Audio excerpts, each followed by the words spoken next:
করলে ভালো হবে? বলে অন্তত বল কিরাম করলে ভালো হয়। বলে এক পাশে থাকবে খাট, খাটের সামনে থাকবে একটা মাদুর পাতার জায়গা, তার সামনে থাকবে দেওয়ালের একটা শোকেস। খাটে বসে বসে শোকেসের দিকে তাকানো হবে। বাঘ আছে পিছনে, কাছের ভিতরে, সামনে আছে হরিণ, পিছনে আছে এমন করে বাঘ, সামনে আছে খরগোশ, পিছনে আছে প্রজাপতি, সামনে আছে ফুল, পিছনে আছে বিড়াল, সামনে আছে ইঁদুর। শোকের পিছনে সব সাজিয়ে রাখতে হবে, দেখতে কত সুন্দর দেখাবে। সামনে আছে কলসি, পিছনে আছে বক, বক কলসির ভিতরে মুখ দিয়ে দিয়ে পানি টেনে টেনে খাবে। শোকেসের ভিতরে এগুলো না রাখলে ঘরের মানান হবে না। আবার মাথার দিকে থাকবে একটা আলমারি, ওই খাটের পায়ের দিকে থাকবে একটা আলনা, জামা কাপড়গুলো গুছিয়ে রাখতে হবে। দরজার পাশে একটা জানলা থাকবে, জানলার ধারে টেবিলে থাকবে বৌমাটা, জানলার পাশে টেবিলের উপরে রাখতে হবে বৌমাটা, বৌমা। আমি এর বাংলা নাম দিয়েছি বৌমা, ইংরেজি নাম হলো টেলিভিশন। ঘরের ভিতরে জানলার ধারে টেবিলের উপরে এটা যদি না রাখা হয় ও ঘরের মানান হবে না।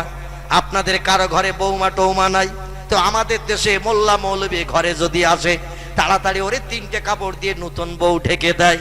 হুজুর এসেছে, মৌলবী এসেছে, দে ঢেকে, এখন ঘন্টা ঢেকে দে, হুজুর যেন না দেখে। হুজুর যেই চলে যাবে সব রেশানি করে, বৌমার ঘোমটা তখন আলগা হয়ে যাবে। ঠিক বললাম না ভুল বললাম? মোল্লা মৌলবী ঘরে ঢুকলে ওরে দুটো কাপড় দিয়ে ঢেকে রাখে, তো চেহারা দেখালে তোর ফেস কাটি নষ্ট হবে। এখন বৌমা ঢেকে থাক, নতুন বউ। আর হুজুর যেই চলে যাবে সব রেশানি করে, বৌমার চেহারা আলগা করে দেওয়া হবে। ছেলেরা বলবে খোকা 15 মিনিট হয়ে গেছে বোধহয় ছায়াছবির অনুষ্ঠান, তাড়াতাড়ি ভলম মোড়া একটু দেখা যাক।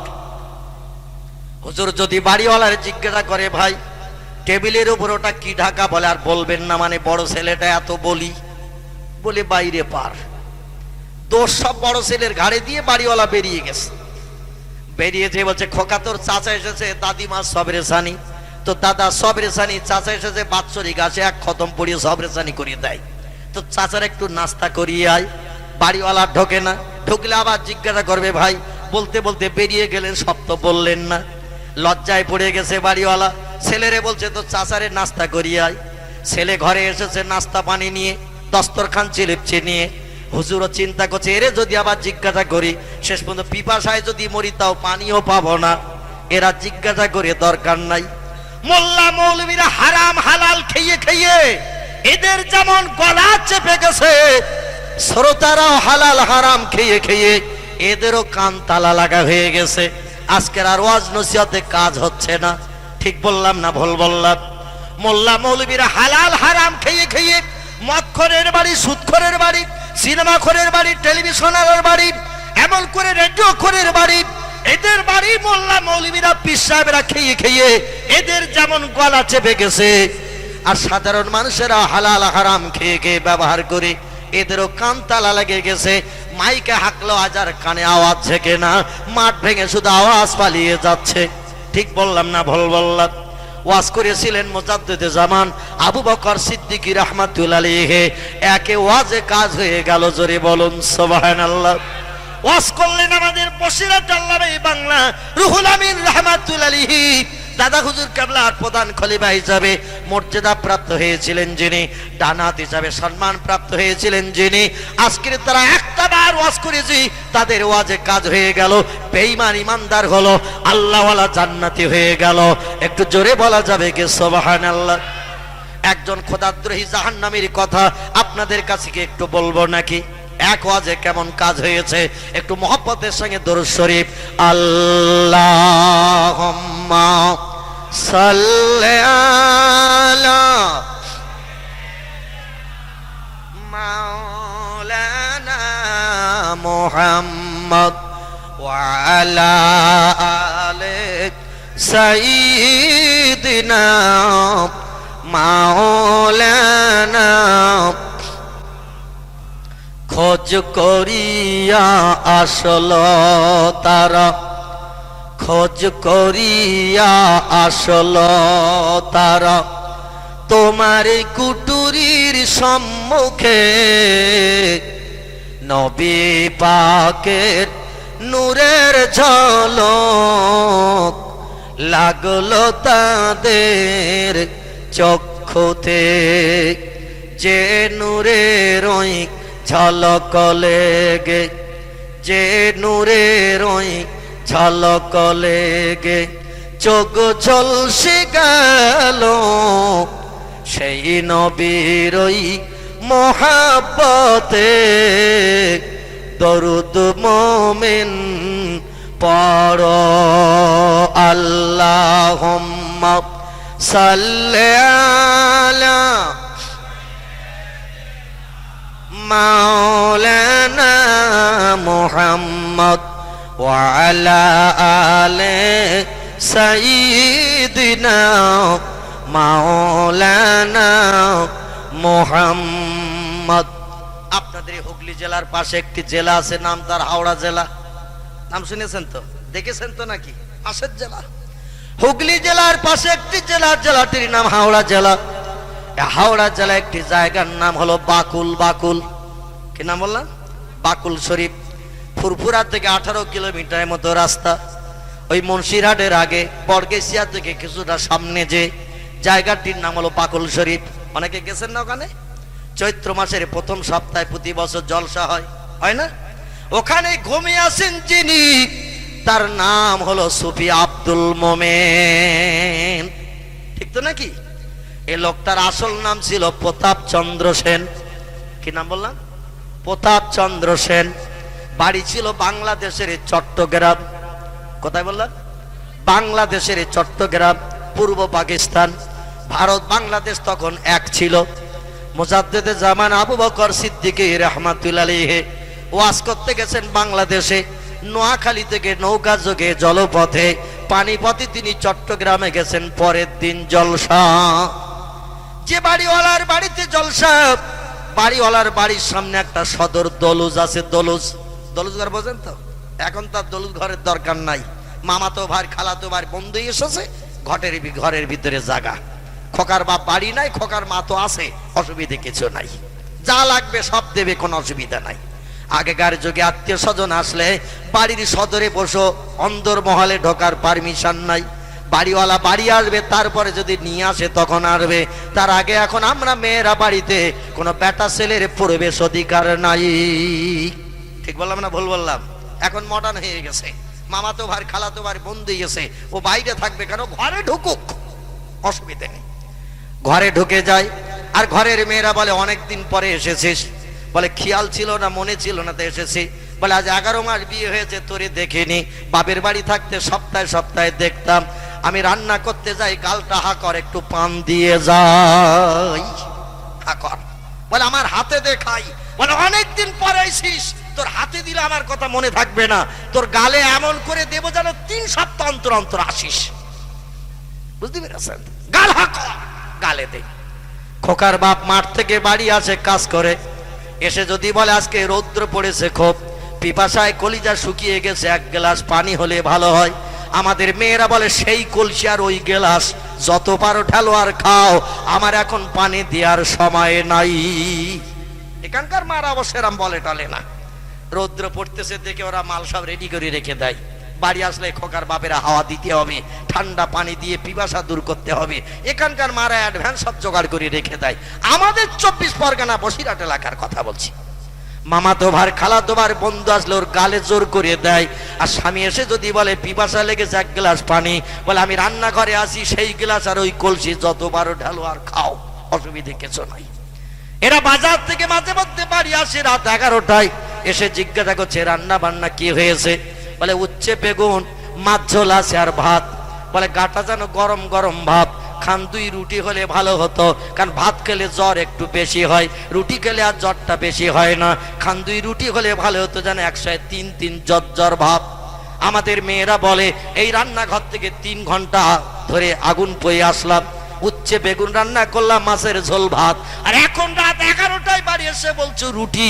অত যদি রুটি খাওয়ার ইচ্ছা হয় রান্নাঘরে যাও, তৈরি করো, খাও, আমি বাপের মেয়ে যেতে পারবো না।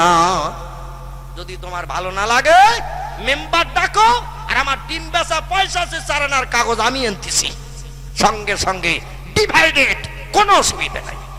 মেম্বারকে ডাকবে তুমি, কাগজ কিনবো আমি, সঙ্গে সঙ্গে সই স্বাক্ষর করে আমরা উভয়ের মতো চিন্তা ভাবনা নেব। এখন রাত দুপুরে আর রুটি বানাতে যেতে পারবো না, তুমি এখানকার মারা ভালো, রাত 12টায় এসেও যদি বাড়িওয়ালা বলে দুখানা রুটি, তো 4খানা করিয়ে দেয়। রাত্রি দোকান খাবে, সকালে দোকান খাবে, ঠান্ডা বাসি ভাত টাত খেতে হবে না, খোকার বাপের জ্বর হবে। এরা যত্ন করে ভালো। ভাইরা আমার, বাড়িওয়ালা বাড়ির সদরে জায়গা দিয়েছে পীর সাহেব কেবলাকে, ফুরফুরার পীর সাহেব কেবলা, মুজাদ্দিদে জামান আবু বকর সিদ্দিকী। এদের ওয়াজ কেমন কাজ হতো একটুখানি লক্ষ্য করেন। আর বর্তমান যুগে আজ আর কাজ হচ্ছে না। হুজুর বাড়ির সদরে বসা জায়গা করে দিয়েছেন বিশ্রামের জন্য। আমি যেমন আজকের সকালে এসে গেছি আপনাদের গ্রামে, গতকাল প্রোগ্রাম ছিল দক্ষিণ 24 পরগনার কাকদ্বীপ, সেখান থেকে রাত 3টায় বেরিয়ে এখানে এসেছি সকাল 7:30-8টার দিকে একটা না গাড়ি ছাড়িয়ে। চিন্তা করলাম বাড়ি যেতে গেলে তো 4 ঘন্টা 4.5 ঘন্টা লাগবে, ওখান থেকে আবার এখানে আসতে গেলেও 3.5 ঘন্টা 4 ঘন্টা লাগবে, ঝামেলার দরকার নেই, সোজাসুজি চলে যাই। এসে সারাদিন বিশ্রাম করছি ভাই। হুজুর সকালে সকালে চলে গেছেন, বিশ্রামের জন্য জায়গা করে দেওয়া হয়েছে বাড়ির সদরে, কিন্তু কানে একটা আওয়াজ আসছে, ঢং ঢং ঠং ঠং আওয়াজ আসতেছে। পীর সাহেব ডেকে বলে, বাবা বাড়িওয়ালা, তোমাদের বাড়ির পাশে কিসের একটা আওয়াজ হচ্ছে, ঢং ঢং ঠং ঠং। আওয়াজ শুনলে তো ঘুমানো যাবে না, বিশ্রাম হবে না, সারা রাত জাগতে হবে। আলেম ওলামারা চতুর্দিক থেকে আসবে, ফতোয়া ফারায়েত জিজ্ঞাসা করবে, সারা রাত ঘুম হবে না, রাত্রিতে সারা রাত জলসা হবে। অতএব দিনে একটু বিশ্রাম না নিলে রাত জাগবো কি করে? বাবা আওয়াজটা কি একটু বন্ধ হবে না? বাড়িওয়ালা বলছে, হুজুর আমাদের মসজিদ যেখানে, হিন্দু ভাইদের মন্দিরও সেখানে, ওদের মন্দিরে পূজা হয়, আমরা কিছু বলি না। আমাদের মসজিদে আজান হয়, নামাজ হয়, ওরাও কিছু বলে না। পীর সাহেব বললেন, লাকুম দীনুকুম ওয়ালিয়া দিন। আল্লাহ কোরআনে বলেছেন, তোমাদের ধর্ম তোমাদের কাছে ভালো, ওদের ধর্ম ওদের কাছে ভালো। লা ইকরাহা ফিদ্দিন, ধর্মের উপরে কোনো জোর জবরদস্তি নাই, যার যেটা ভালো লাগবে সে সেটা করবে। ব্রেন বুদ্ধি মগজের বিচার হবে হাসরে। যদি কোনো ব্যক্তি অন্যায় পথে চলি, কিয়ামতে আল্লাহ তার অ্যাকশন করবেন। দুনিয়ায় কোনো মানুষের অধিকার নাই শাস্তি দেওয়ার। জোরে বলুন সুবহানাল্লাহ। তবে শব্দটা কিসের হচ্ছে? বলে হুজুর ওদের মন্দিরে আজকে পূজা আছে, পূজা হচ্ছে, তাই ব্রাহ্মণ ঘন্টা বাজিয়ে শোলক পড়ে পূজা করছে, বালতির মালগুলো সব খালি করার জন্যে। ব্রাহ্মণদের কাজ হলো মন্দিরে যখন পূজা হয় বালতিগুলো খালি করে দিতে হয় সংস্কৃতের শোলক পড়ে। যা দেবী সর্বভূতে শান্তি রূপে, অং নমস্তস্যৈ নমো নমঃ, অল্লং জ্যেষ্ঠং শ্রেষ্ঠং পরমং পুণ্যং ব্রাহ্মণ অল্লং। আল্লাহ রাসূল মুহাম্মদ রকং বরস আদাল্লাবু কামে বাকাম আল্লাবু কনিকাতম। এত ইসমিন্নতরে মেচ্ছা যাচ্ছেন সমন্বিত, মুহাম্মদ ইতি খ্যাত শিষ্য শাখা সমন্বিত। আসুর সংহারিণী হোরং অল্লাহ অল্লং ইল্লাল্লাহ তিল্লাল্লাং। এর শ্লোক পড়লেই বালতির মাল হাবিস হবে, কোনো অসুবিধা নাই। আর সাধারণ মানুষ বলবে, ব্রাহ্মণ বাবাজি আমার বালতিটা আগে খালি করে দেন। কিন্তু ব্রাহ্মণের একটু চালাক আছে মৌলবীদের মতো, ওরা দেখবেন শ্লোক পড়ে যখন, যেখানে আল্লাহর নবীর নাম আসে ওখানে একটু ঘন্টা জোরে জোরে বাড়ি দেয়, কারণ ওই আওয়াজটা যদি যারা বালতি এনেছে ওরা শুনে নেয়, তাহলে মাল তো আর দেবে না, মাল সমেত বালতি ফেরত যাবে। যখন আল্লাহর নবীর নামটা শ্লোকে আসে, বেদে পুরাণে এমন করে অথর্ব বেদে ও ভাইজান বহু জায়গায় আল্লাহ এবং নবীর নামের প্রশংসা করা হয়েছে। বেদ 4টি ভাগে বিভক্ত, একটার নাম ঋগ্বেদ, একটার নাম সামবেদ, একটার নাম যজুর্বেদ, একটার নাম অথর্ববেদ। এই প্রতি চ্যাপ্টারেই মনি ঋষির আমার আল্লাহ এবং নবীর নামের ভূয়সী প্রশংসা করেছে। আরে প্রশংসার কথাগুলো যখন ব্রাহ্মণদের মুখে উচ্চারিত হয়, ঘন্টায় তখন একটু জোরে জোরে বাড়ি লাগায়, যাতে আওয়াজ শ্রোতাদের কানে না যায়, গেলে তো আর মাল পাওয়া যাবে না। এই চিন্তা ভাবনা নিয়েছিলেন যিনি, ভারতবর্ষের মথুরার বৃন্দাবনের কীর্তি সন্তান ছিলেন তিনি। নাম হলো তার ডক্টর শিব শক্তি স্বরূপজি।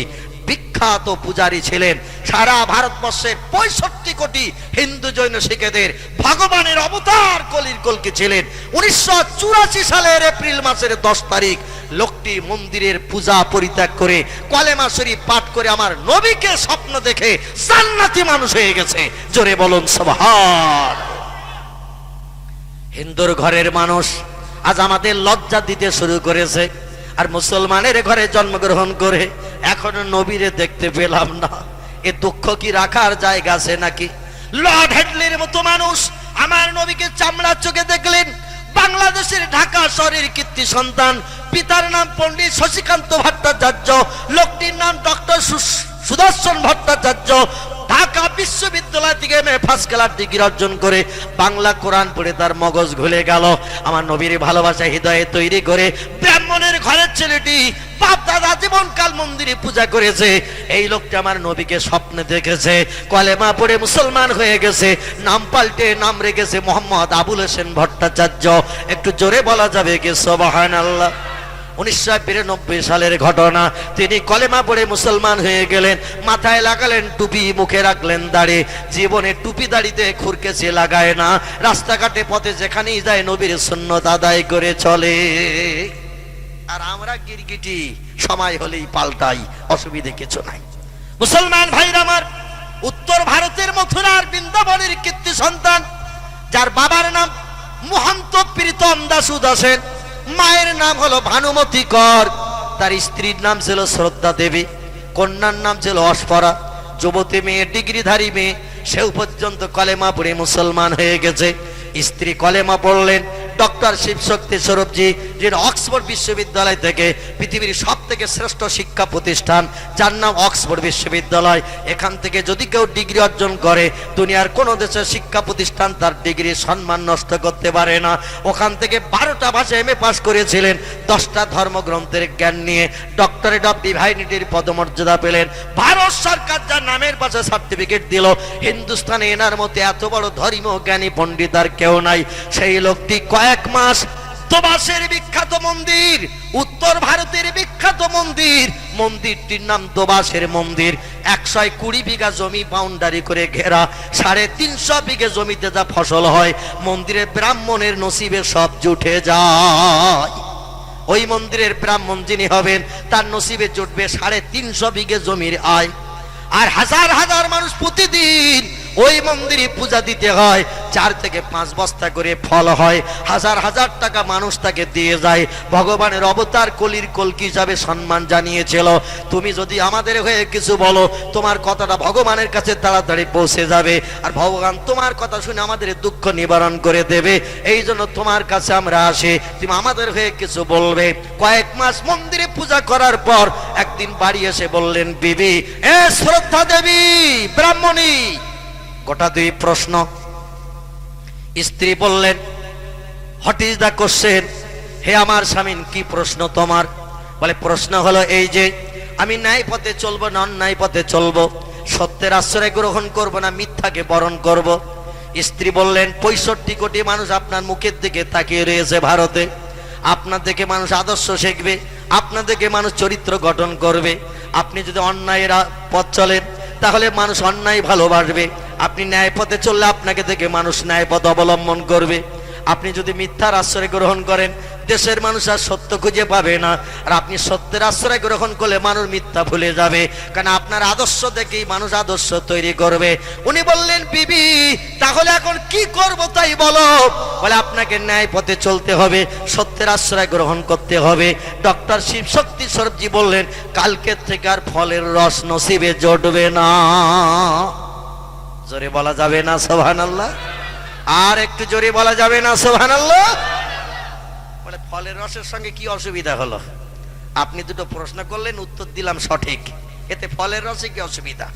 বলে, ন্যায় পথে চলতে গেলে, সত্যের আশ্রয় গ্রহণ করতে গেলে মন্দির আর ঘন্টা হাতে করে সংস্কৃতের শ্লোক পড়া যাবে না, আর শ্লোক যদি না পড়ি বালতি খালি করা যাবে না, আর বালতি যদি খালি না হয় রস নসিবে জটবে না।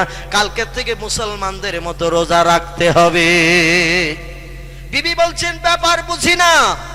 ডক্টর শিবশক্তি স্বরূপজি বললেন, আমি বেদ পড়তে জানি, পুরাণ পড়তে জানি, গীতা পড়তে জানি, বাইবেল পড়তে জানি, জেন্দাবাস্তা পড়তে জানি, রামায়ণ পড়তে জানি, মহাভারত পড়তে জানি, ত্রিপিটক পড়তে জানি, এমন করে ভাগবত পড়তে জানি, মুসলমানদের ধর্মগ্রন্থ কোরআন শরীফ আমি শুরু থেকে শেষ পর্যন্ত পড়তে পারি, এবং এক জায়গায় বসে তার মানও বলে দিতে পারি। আমাদের মতো মৌলবীদের কাছে হঠাৎ যদি কোনোদিন কোরআন শরীফ কেউ নিয়ে আসে, এসে যদি বলে, হুজুর এই জায়গাটা বুঝতে পারছেন, একটু বুঝিয়ে মানে বলে দেন। হুজুর বলবে, আমার স্যার পায়খানা 3 দিন ধরে হচ্ছে, হঠাৎ বেগ লেগেছে, লোটা বদনা দিয়ে আগে পায়খানা করে আসি। বাথরুম যদি দেখিয়ে দেন বাথরুমে ঢুকবে না, বলবে কোন দিকে পেয়ারা বাগান, খড়ি বাগান, আখ বাগান আছে, দেখিয়ে দে, ওই দিক থেকে কাজ মিটিয়ে আসি। খালধারির দিকে যদি হুজুর একবার কাঁসা বা পিতলের বদনা নিয়ে যায়, জীবন আর ফেরবে না, খাল ঝাঁপিয়ে চলে যাবে, বদনাও আর পাওয়া যাবে না, 150 টাকা হ্যাবিস। এরাম হুজুর যদি খাল পাড়ে যেতে চায়, কলা বাগান, আখ বাগানে ঢুকতে চায় বাথরুমের পায়খানার জন্য, তো হরেক মাল 6.5 টাকা মার্কা দিতে হবে ভাই। প্লাস্টিক 6.5 টাকা মার্কা, ও চলে গেলে খুব বেশি অসুবিধা হবে না। তবে কাঁসা বা পিতলের লোটা বদনা যদি দেন, ও জীবন আর ফেরবে না। ঠিক বললাম না ভুল বললাম? ফেরবে না আর। ভারতে প্রথম কোরআন শরীফের বাংলা বঙ্গানুবাদ করেছিলেন যিনি, মুসলমানের ছেলে নন তিনি, তার নাম হলো ভাই গিরিশচন্দ্র সেন। হিন্দুরা কোরআন শরীফ পড়ে, হিন্দুরা কোরআন ভালোবাসে, হিন্দুরা কোরআনকে ভক্তি করেছে। স্বাধীনতা বিপ্লবীর মহান নেতা মিস্টার মহাত্মা গান্ধী কোরআন ভালোবেসেছে। স্বাধীন ভারতের প্রথম প্রধানমন্ত্রী পণ্ডিত জওহরলাল নেহরু কোরআন ভালোবেসেছে। স্বাধীন ভারতের প্রথম নারী প্রধানমন্ত্রী মিস ইন্দিরা গান্ধী কোরআনের আদর্শ মেনেছে। ভারতের হিন্দুর ঘরের কীর্তি সন্তান ডক্টর রামনারায়ণ শাস্ত্রী আল্লাহর কোরআনকে ভালোবেসেছে। পণ্ডিত হরপ্রসাদ শাস্ত্রী কোরআন ভালোবেসেছে। লালা লাজপত রায় কোরআন ভালোবেসেছে। পণ্ডিত কালিদাস কাপুর কোরআন ভালোবেসেছে। তেজ বাহাদুর সাপ্রু কোরআন ভালোবেসেছে। জোড়াসাঁকো ঠাকুর বাড়ির কীর্তি সন্তান বিশ্বকবি রবীন্দ্রনাথ ঠাকুর আল্লাহ নবীর সুন্নতকে সারা জীবন পালন করে চলে গেছে। আর আমরা মুসলমান সেই নবীকে চিনতে পারিনি। এ দুঃখ কি আর রাখার জায়গা আছে নাকি ভাই? ভারতের কীর্তি সন্তান স্বামী বিবেকানন্দ আমেরিকার শিকাগো শহরে ইংরেজিতে 3 ঘন্টা বক্তৃতা দিয়েছিলেন। তার বক্তৃতার 3 ভাগের 2 ভাগ ছিল আমার নবীর জীবন আদর্শের উপরে। জোরে বলুন সুবহানাল্লাহ। যিনি বিশ্ব রেকর্ড করলেন, ভারতের কীর্তি সন্তান মর্যাদা পেলেন, স্বামী বিবেকানন্দ, যিনি ইংরেজিতে বক্তৃতা করেছিলেন। ও দেশের মানুষেরা জানতো ভারতের মানুষ ইংরেজি জানে না। 3 ঘন্টার মতো বক্তৃতা করলেন শিকাগো শহরে। বিদেশিরা বলল ভারতের এত ইংরেজি জানে না, এবং তার বক্তৃতায় মানুষ মুগ্ধ হয়ে কেঁদেছিল।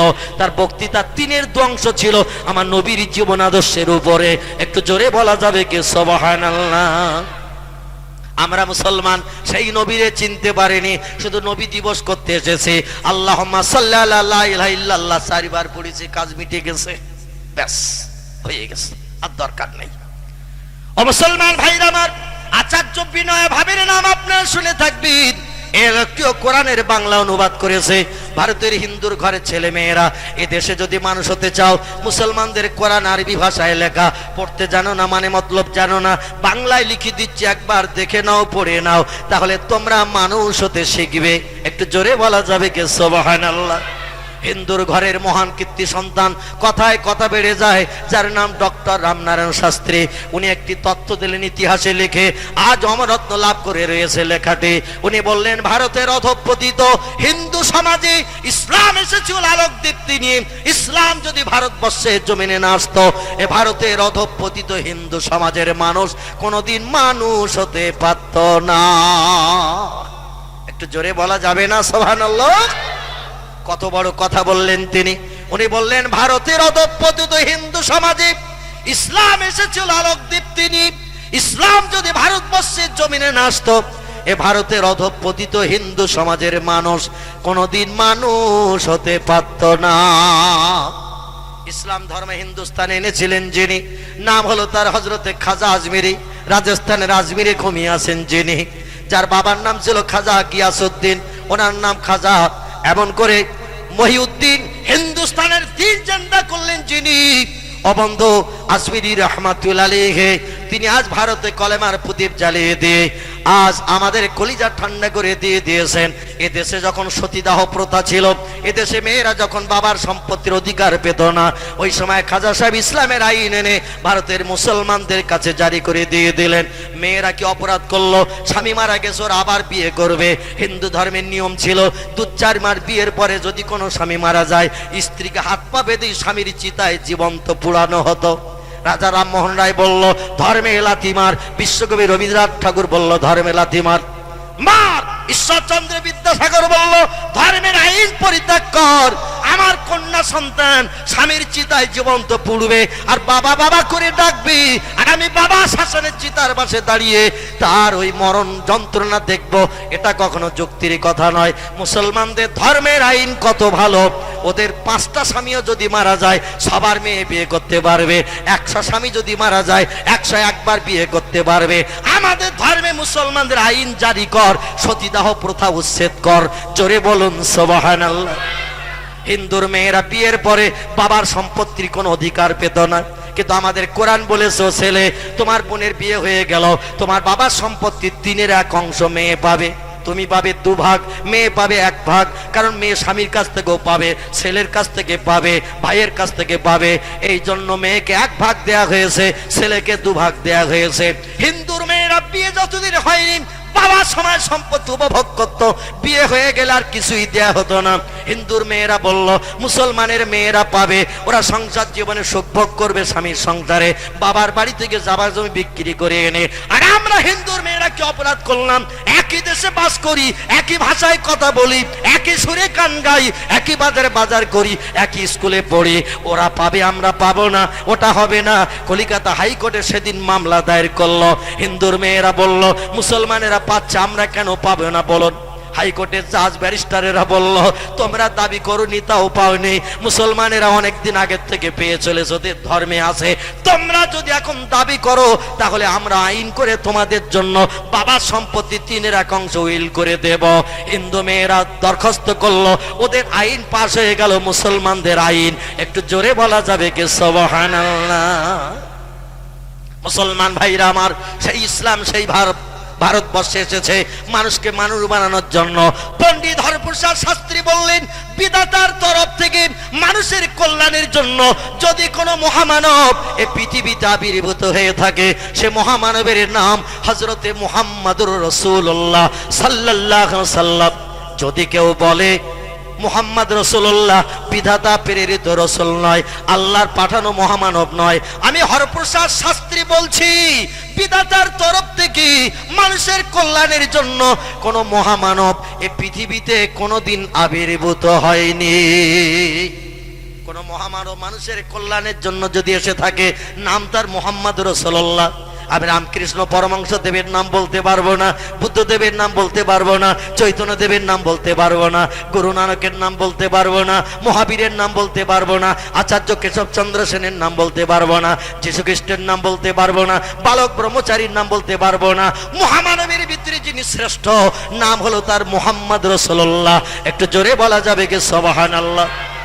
বর্তমান খ্রিস্টানের দেশে, আমেরিকার দেশে একজন উচ্চ লেখকের সুনাম হয়েছে, নাম হলো তার ডক্টর এইচ.এম. হার্ট।